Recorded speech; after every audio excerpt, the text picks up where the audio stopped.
these sons of Jacob would become the 12 tribes of Israel, and that was their blessing, that their father spoke to them and blessed them.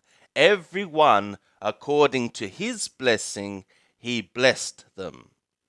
And he charged them, and said to them, I am to be gathered to my people.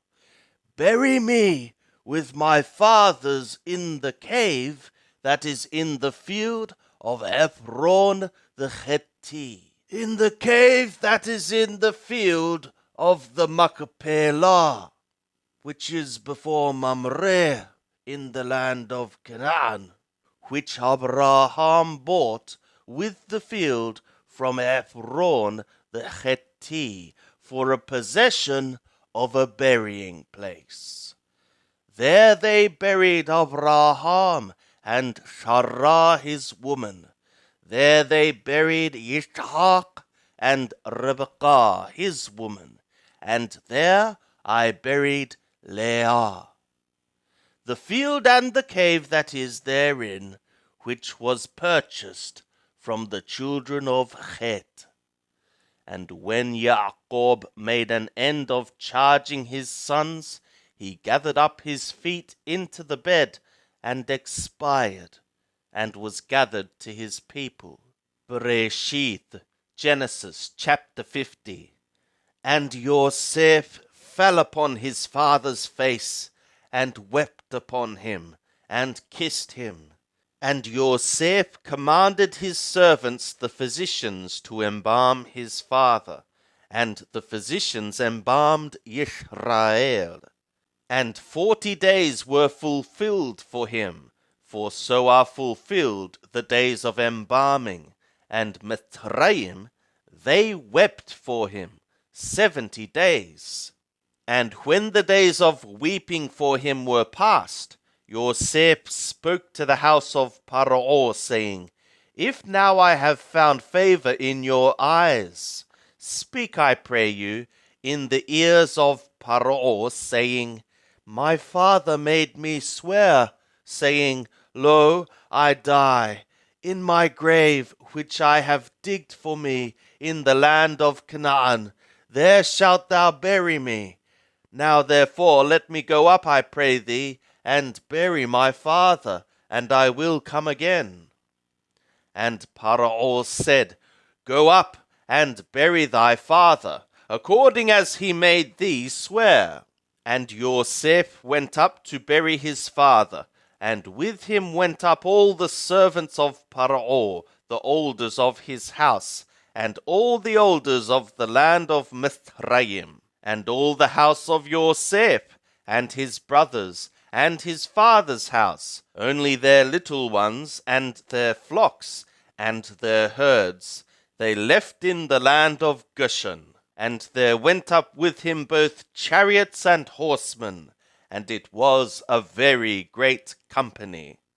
And they came to the threshing floor of the Atad, which is beyond the Jordan, and there they lamented with a very great and sore lamentation, and he made a mourning for his father 7 days. And when the inhabitants of the land, the Canaanite, saw the mourning in the threshing floor of the Atad, they said, A grievous mourning is this of Mitzrayim. For what reason the name of it was called Abel Mitzrayim, which is beyond the Jordan. And his sons did to him according as he commanded them.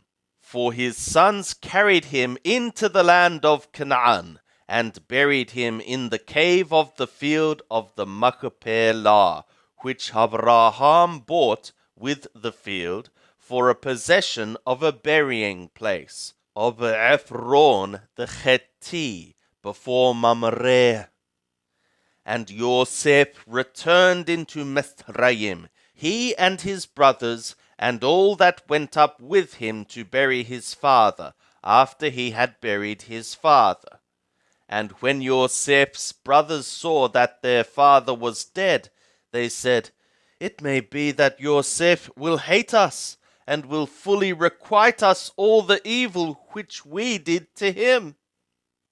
And they sent a message to Yosef, saying, "Thy father did command before he died, saying, So shall ye say to Yosef, Forgive, I pray thee now, the transgression of thy brothers, and their sin, for that they did to thee evil. And now we pray thee, forgive the transgression of the servants of the God of thy father." And Yosef wept when they spoke to him. And his brothers also went and fell down before his face. And they said, "Behold, we are thy servants." And Yosef said to them, "Fear not, for am I in the place of God? And as for you, ye meant evil against me, but God meant it for good, to effectuate, as it is this day, to save much people alive. Now therefore fear ye not, I will nourish you and your little ones." And he comforted them, and he worded upon their heart. And Yosef dwelt in Mithraim, he and his father's house, and Yosef lived 110 years. And Yosef saw Ephraim's children of the third generation. The children also of Machir, the son of Manasseh, were born upon Yosef's knees. And Yosef said to his brothers, "I die, but God will surely visit you, and bring you up out of this land to the land which he swore an oath to Abraham, to Yitzhak, and to Jacob." And Yosef took an oath of the children of Israel, saying, "God will surely visit you, and ye shall carry up my bones from hence." So Yosef died, being 110 years old, and they embalmed him, and he was put in a coffin in Mithraim. Now these are the names of the sons of Israel who came into Mithraim. Every man and his household came with Jacob: Reuben, Shimon, Levi, and Yehudah, Yishachar, Zabulon, and Benjamin, Dan and Naphtali, Gad and Asher. And all the souls that came out of the loins of Jacob were 70 souls. And Yosef was in Mithraim already. And Yosef died, and all his brothers, and all that generation. And the children of Israel were fruitful, and increased abundantly, and multiplied, and became exceeding mighty, and the land was filled with them. And there arose a new king over Mithraim, who knew not Yosef.